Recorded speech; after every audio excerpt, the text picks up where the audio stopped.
জামায়াতে ইসলামী এত বুদ্ধি আসলে কই পায়? মানে নির্বাচনের এমন এক ব্লুপ্রিন্ট তারা বানিয়েছে যেটা নিয়ে সিএনএন নিউজ, ইত্তেফাক সহ দেশি বিদেশি অনেক মিডিয়ায় রিপোর্ট হচ্ছে। সোশ্যাল মিডিয়াতেও এই বিষয়টা নিয়ে ব্যাপক আলোচনা চলছে। ওরা ৩০০ আসনের দিকে সরাসরি ঝাঁপায় নাই, বরং খুব হিসেব করে বেছে বেছে প্রায় ১৬২টা আসনকে টার্গেট করেছে, যেখানে তাদের জয়ের সম্ভাবনা তুলনামূলক বেশি। এই কৌশলটা একটু সহজভাবে বুঝায়। ধরুন আপনার কাছে ১০০ টাকা আছে। আপনি কি ১০০টা জায়গায় ১ টাকা করে ছড়িয়ে দেবেন, নাকি ১০টা জায়গায় ১০ টাকা করে বিনিয়োগ করবেন? নিঃসন্দেহে আপনি দ্বিতীয়টাই করবেন, কারণ ১০টা প্রজেক্টে ১০ টাকা দিলে আপনি মনোযোগ দিতে পারবেন, পরিকল্পনা সাজাতে পারবেন, রিটার্ন পাওয়ার সম্ভাবনাও বাড়ে। জামায়াতে ইসলামী ঠিক এই কাজটাই করেছে। ৩০০ আসনে হুজুগে না নেমে তারা ফোকাসড ইনভেস্টমেন্ট করেছে নির্দিষ্ট কিছু আসনে। অনেকে ভাবতাম না যে জামায়াত প্রধান দল হিসেবে সরকার গঠনের স্বপ্ন দেখবে, কিন্তু বাস্তবতা হল তারা সেই লক্ষ্যেই এগোচ্ছে।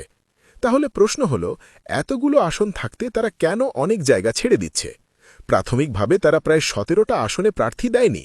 পরে ইসলামী আন্দোলন বাংলাদেশ পুরোপুরি মাঠে না আসায় প্রায় ২০০+ আসনে তারা অংশ নিচ্ছে। তারপরেও এর ভেতর থেকে আবার ১৬২টা আসনকে পাখির চোখ করেছে। কেন? কারণ এখানেই তাদের মাস্টার প্ল্যান। মাস্টার প্ল্যান পর্ব ১, ডেটা দিয়ে সিদ্ধান্ত, ডেটা ড্রিভেন পলিটিক্স। জামায়াতে ইসলামী আবেগ দিয়ে নয়, ডেটা দিয়ে রাজনীতি করছে। বাংলাদেশের সর্বশেষ তুলনামূলক গ্রহণযোগ্য নির্বাচন হয়েছে ২০০৮ সালে। ২০১৪, ১৮, ২০২৪ এই নির্বাচনগুলো নিয়ে প্রশ্ন আছে। তারপরেও জামায়াত পুরনো ডেটা অ্যানালিসিস করেছে। ১৯৯১ সালে কোন কোন আসনে প্রতিদ্বন্দ্বিতা করেছে, ১৯৯৬ সালে কত ভোট পেয়েছে, ২০০১-এ জোটে থেকে কত ভোট এসেছে, ২০০৮-এ কোন এলাকায় কত % ভোট ছিল। তারপর তারা হিসেব করেছে ৯১ থেকে ৯৬-এ ভোট কত বেড়েছে, ৯৬ থেকে মে ২০০১, ২০০১ থেকে ২০০৮। এই ট্রেন্ড দেখে তারা অনুমান করেছে কোন আসনে তারা খুব অল্পের জন্য হেরেছিল, কোন আসনে আরেকটু এফোর্ট দিলে জেতা সম্ভব, আর কোন আসনে গ্যাপ এত বড় যে সেখানে টাকা সময় ঢেলে লাভ নেই। ধরুন এক আসনে আপনি ৪০ ভোটে হেরেছেন, আরেক আসনে ২ লাখ ভোটে হেরেছেন। তাহলে আপনি কোনটাতে ফোকাস করবেন? নিশ্চয়ই ৪০ ভোটে হারা আসনটায়। আর মানুষ তো স্থায়ী নয়, ভোটাররা এক এলাকা থেকে আরেক এলাকায় মাইগ্রেট করে। ভোটার স্থানান্তরের এই ট্রেন্ডও তারা ক্যালকুলেট করেছে। এইভাবে তারা ম্যাপ বানিয়েছে কোথায় চাপ দিলে ফল বদলাতে পারে। মাস্টার প্ল্যান পর্ব ২, মাঠে নামা কিন্তু সায়েন্টিফিক্যালি। বিএনপি সহ অনেক দল জরিপগুলোকে গুরুত্ব দেয়নি, কিন্তু জামায়াত করেছে। তারা দেখেছে কোন জেলায় তাদের জনপ্রিয়তা বাড়ছে, নারী ভোটারদের মধ্যে তাদের গ্রহণযোগ্যতা কম, তরুণদের মধ্যে কোন ইস্যুতে তারা এগিয়ে। এরপর তারা কাজ শুরু করেছে। নারী ভোটারদের জন্য আলাদা টিম, ঘরে ঘরে গিয়ে কথা বলা, কে স্বাগত জানালো, কে দিল না, সব নোট নেওয়া।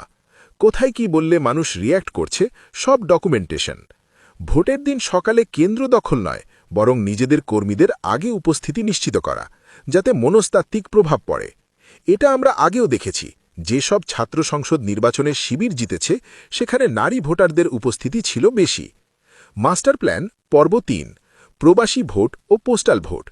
এইবারই প্রথম বড় আকারে প্রবাসীরা পোস্টাল ভোট দিয়েছে। প্রায় ১৫ লক্ষেরও বেশি প্রবাসী ভোটার। ৩০০ আসনে ছড়ালে এই ভোট তেমন প্রভাব ফেলবে না, কিন্তু ১৬২ আসনে ফোকাস করলে এই ভোটগুলো অনেক আসনে গেম চেঞ্জার হতে পারে। এই সময়টাতেই প্রবাসীদের মধ্যে পরিকল্পিতভাবে প্রচারণা চালানো হয়েছে। মাস্টার প্ল্যান পর্ব ৪, অর্থ ও অর্গানাইজেশন। জামায়াতের অর্থনৈতিক শক্তি তাদের বড় অস্ত্র।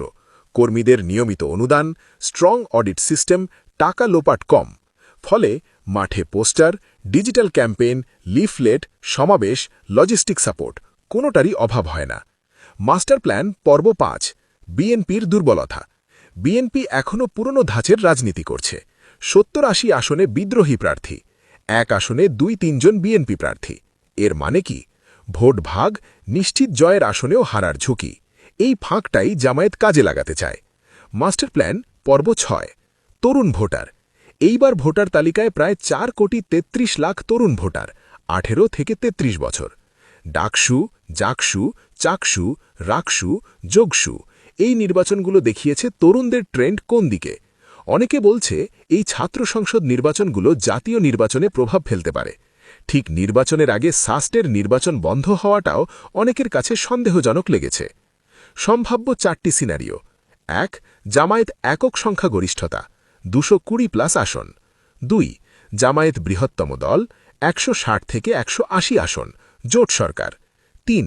বিএনপি বড় দল, জামায়াত কিংমেকার। 4. ঝুলন্ত সংসদ, রাজনৈতিক অস্থিরতা। জনগণের ভূমিকা কি? ফ্যাক্ট চেক করুন, ভোট দিন বিবেক দিয়ে, প্রতিশ্রুতি বিশ্লেষণ করুন, পরিবার বন্ধুদের সাথে আলোচনা করুন, প্রার্থীদের কঠিন প্রশ্ন করুন।